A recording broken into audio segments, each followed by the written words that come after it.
इस टाइम पे ना तुम्हारा रिज्यूमे सेलेक्ट होगा, 10-5 इंटरव्यू दोगे वहां से कॉल नहीं आएगी, छोटी छोटी चीजों से तुम्हें निकाल दिया जाएगा। इन सारी चीजों से डील कैसे करना है, मतलब टोटल इस अभी सिचुएशन से हमें कैसे निकलना है। तो देखो, मेरा सबसे पहला पॉइंट है कि always go for market trend. देखो, हमेशा ऐसा नहीं है कि तुम आप अपने आप को हमेशा बाउंड करके रखोगे कि मुझे सिर्फ सॉफ्टवेयर इंजीनियरिंग आती है, राइट, या फिर मुझे, अगर आपको कुछ भी आता है, लेट सपोज आपको एडिटिंग आती है, आपको, मैं मानता हूं कि अभी जावा का ट्रेंड है, अभी रिएक्ट का ट्रेंड है, अभी रिसर्च चल रहा है, हर तरफ चल रहा है, लेकिन कुछ एक डिमांड तो होगी, डेफिनेटली होगी, उसकी डिमांड कभी बंद नहीं होगी, कम हो सकती है लेकिन बंद नहीं होगी। तो मैं समझ लेता हूँ आपको रिएक्ट आती है या फिर आपको जावा में आपको फ्रेमवर्क्स वगैरह आते हैं, ठीक है, आपको इनमें से कुछ नहीं आता है, आपको अपना कुछ करना है, फ्रीलांसिंग करनी है, तो मैं समझ लेता हूँ आपको एडिटिंग आती है, जो भी आता है, एक्स वाई जेड, कोई भी टेक्नोलॉजी ले लो, ठीक है। आपको हमेशा डिमांड देखनी है। अब आप कहोगे भैया हमें जावा आती है, रिएक्ट नहीं आती है, तो कोई प्रॉब्लम नहीं, इन चीज़ों को सीखने में ज़्यादा कोई टाइम लगेगा नहीं, अभी उस पॉइंट के ऊपर हम बात करेंगे। तो हमें डिमांड देखनी है, हमें कहाँ जाना है, और always go for a demand, उसके लिए हमें अप्लाई करना है। देखो, मैं तुम्हें खुद अपने एक्सपीरियंस से बताऊंगा कि आई वर रिजेक्टेड कंटिन्यूसली इन 6 इंटरव्यूज। तो अभी अगर आप जिसमें भी इंटरव्यू दोगे तो आपके रिजेक्शन के चांसेस बहुत ज़्यादा हैं, रिजेक्शन के चांसेस हाई है। अभी कोई आपको इस पूरे सिस्टम के दौरान नहीं बचा सकता है। आप एक छोटी सी गलती करोगे, सिर्फ एक मिस्टेक, और आप आउट, ऐसा हो रहा है, ठीक है। तो हमेशा हमें, पहली चीज मैंने क्या बात की, हमें क्या देखना है कि जहां डिमांड होगी मुझे वो टेक स्टैक में अप्लाई करना है, ठीक है। तो जहां डिमांड होगी वो टेक स्टैक वाले तो निकाले ही नहीं जाएंगे, लेकिन हो सकता है कि आप उसको बहुत जल्दी सीख के अप्लाई कर लो, ठीक है, कोई बात नहीं। और ये मोस्टली डिपेंड करता है फ्रेशर्स के लिए, एक्सपीरियंस वालों के लिए थोड़ा सा टफ है एक टेक स्टैक को चेंज करना। अगर मैं दूसरी चीज की बात करूं यहां से कि भैया अब मेरे पास कौन सा पॉइंट है जो मैं इन सारी मुझे जॉब सिचुएशन से बचाएगा। तो अगर आप एक एक्सपीरियंस हो या फ्रेशर भी हो, अगर आपसे किसी ने बोल दिया है कि भाई नहीं, आज आप मान पढ़ोगे तभी आपकी जॉब लगेगी, है ना, आप मान पढ़ोगे तभी जॉब लगेगी, आप जावा पढ़ोगे तभी जॉब लगेगी, ऐसा नहीं है दोस्त, ठीक है। या फिर कोई कह रहा है कि एआई का बहुत ट्रेंड है तभी कर लो, नहीं, हमेशा थोड़ी सी खुद से रिसर्च करो और अपने आप को ऐसे रखो कि अगर आपको मन आता है, तो कल को मैंने आपसे बोला कि अगर आपको नोड जेएस आती है, अब आपको बैकएंड डिजाइन करना है जावा में, ठीक है, अगर आपको इसमें नहीं करना है, तो अगर मैं बोलूँ कि आपको डेटा एनालिस्ट करना है, तो आप अपने आप को ऐसे रखो कि मुझे जहां ज्यादा अपॉर्चुनिटीज, ज्यादा पैसे मिल रहे हैं, इसको बोलते हैं अडेप्टेबिलिटी। जो भी जितने भी सॉफ्टवेयर इंजीनियर्स होते हैं उनको हमेशा यही रिक्वायरमेंट दी जाती है, बिकॉज 90% केसेस में हम लोग क्या करते हैं, एक टेक स्टैक के साथ बंधे रह जाते हैं।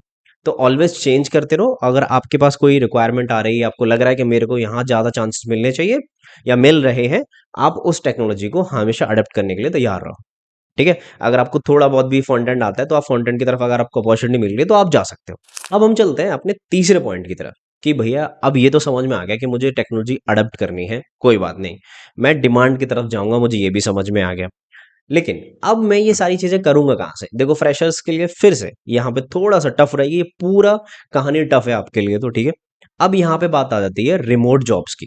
रिमोट जॉब कौन सी, देखो मैं यहाँ पे डिफरेंशिएट नहीं करूंगा, अगर आपको वर्क फ्रॉम होम मिल रहा है आजकल तो वो भी रिमोट ही है। तो आपको रिमोट जॉब जनरली मैं कंसीडर करता हूँ जो आपको आउट ऑफ इंडिया मिलती है। तो यहां से मैं अप्लाई करूंगा अगर मुझे एक्सपीरियंस है 2 3 4 5 साल जितना भी। अगर फ्रेशर हो फिर भी तुम अप्लाई कर लेना, शायद तुम्हारी किस्मत खुल जाए, ठीक है। तो मैं अप्लाई करूंगा आउट ऑफ इंडिया, लाइक मुझे जर्मनी अप्लाई करना है, मुझे स्विट्जरलैंड अप्लाई करना है, ठीक है। मैं ये देखूंगा अगर यहाँ पे ओपनिंग्स हैं, तो अगर रिमोट जॉब के लिए वो दे रहे हैं तो, ठीक है।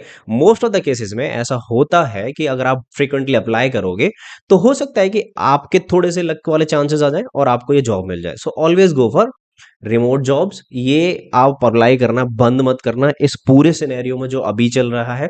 अगर आपके पास जॉब नहीं है तो जहां जॉब मिले वहां अप्लाई बटन दबा दिया, ठीक है।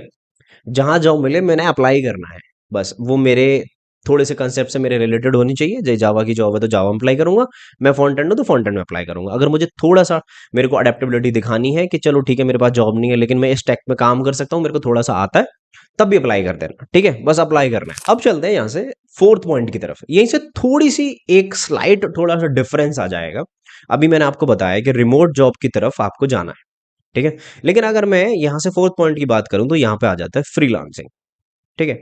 देखो, रिमोट जॉब में और फ्रीलांसिंग में कोई ज्यादा अंतर है नहीं। यहाँ पे अगर तुम्हें कोई रिमोट जॉब देगा, हो सकता है तुम्हें परमानेंट जॉब दे दे, तुम्हें कॉन्ट्रैक्ट बेसिस पे दे दे, सेम वो ही चीजें हमारी फ्रीलांसिंग की तरफ चली जाती हैं।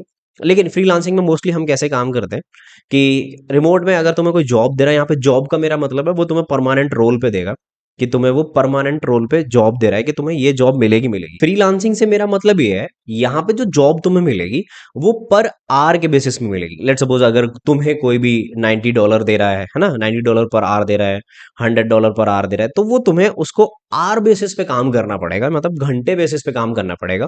तो वो तुम्हें 3 घंटे काम करवा रहा है या 4 घंटे काम करवा रहा है, या फिर वो तुमसे बोल रहा है कि एक एप्लीकेशन है, अगर इसको तुम मेरे को बना के दोगे उसके बाद तुम्हारा काम खत्म। फ्रीलांसिंग में ये डिफरेंस है।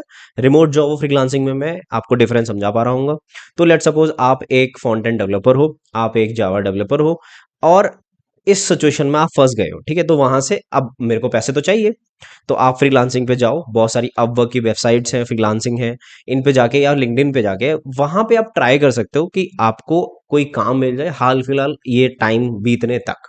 ठीक है, तो आप एक उनकी एप्लीकेशंस डिजाइन कर सकते हो, उन पे बात कर सकते हो। ठीक है, इसके हायर चांसेस रहते हैं, लेकिन कंपटीशन बहुत है। क्यों? क्योंकि वही काम आप कहोगे कि मैं ₹20 में करके दूंगा, तो लोग बहुत सारे बैठे हुए हैं, वो सीधे ये कहेंगे मैं ₹1 में करके दूंगा।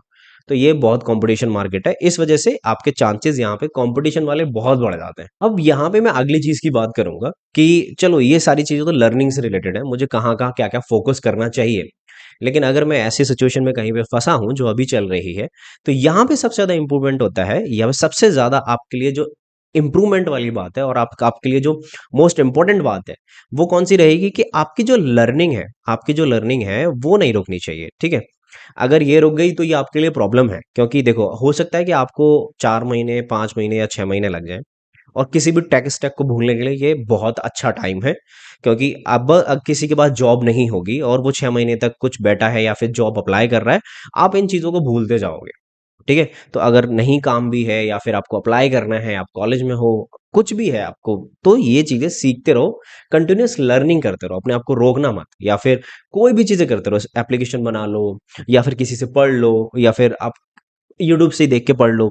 ठीक है, तो ये चीजें आपकी लर्निंग नहीं रोकनी चाहिए। और मोस्ट इंपॉर्टेंट यार देखो, यहाँ से छोटी सी चीजें, आपको थोड़ा सा यहाँ पे थोड़ा स्ट्रांग रहना होगा। ये थोड़ी सी मैं अपना पर्सनल आपको बता रहा हूँ, ऐसा कुछ इसमें पॉइंट वाला बात नहीं है। देखो ये टाइम है, ये भी चला जाएगा। ठीक है, ज़्यादा से ज़्यादा 1-2 महीने की बात और है। और हालांकि आपको इस 1-2 महीने से पहले ही जॉब मिल जाएगी। जॉब्स हैं, मैं मना नहीं कर रहा हूँ, देखो मेरे पास अब भी कॉल आती है। अभी प्रॉब्लम क्या हो रहा है, जो कंपनी आपको 10 लाख दे रही थी पहले, और सिमिलर एक्सपीरियंस के अब वो आपको 5 लाख रुपए दे रहे हैं, क्योंकि उनके पास रिसोर्सेज बहुत हैं। वो आपको क्यों सेलेक्ट करेंगे? ठीक है, तो एक तो आप उनके क्राइटेरिया में नहीं आ रहे हो, और दूसरा फिर आपकी रिक्वायरमेंट बहुत हाई है, और जॉब्स भी बहुत कम है। तो ये टाइम जो है वो सिर्फ 2 से 3 महीने की बात है, या फिर मैं कहूँ कि अगले जब तक ये टैक्स फाइल्स एंड ऑल नहीं हो जाते, तो 1-1.5 महीने की बात है। आई होप, पता मुझे भी नहीं है, ठीक है, तो आई होप ये सारी चीजें बहुत जल्दी ठीक हो जाएंगी। और सबसे मोस्ट इंपॉर्टेंट चीज देखो दोस्त, अगर आप इन सारी चीजों में फंसे हुए हो, तो कोई भी YouTube podcast and all, videos and all, ये देखना सब करो बंद। ठीक है, अपनी लर्निंग पे फोकस करो, अपने दिमाग को थोड़ा शांत रखो, जितनी ये सारी चीजें देखोगे आपको उतना ही प्रॉब्लम होने वाला है।